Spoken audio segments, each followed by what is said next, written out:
आमिर भाई जी ये एक पट्ठा निकला था मेरा साधना में से और घंटी वाले कबूतरों में से, ठीक है जी। ज़ीरा निकला था।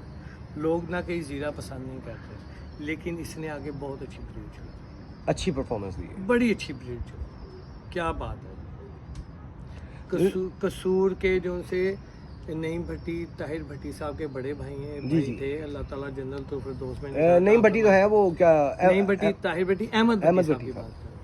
उन्होंने आज से 35 साल मुझे बताया था कि ज़ीरे कबूतर पर ज़्यादा कंट्रोल रखा करो, ज़ीरे बचे, ज़ीरा बचा प्योरिटी की निशानी होती है। फिर मैंने ज़ीरे रखे, वो बड़े बड़े ज़ीरों ने बड़ा बड़ा काम किया। हाँ जी शमा का जौन सा, शमा लाहौर बहादुर हुई, बिल्कुल ऐसी। उसका जो सा बाप था मेरे पास उड़ता था, ज़ीरा कबूतर था।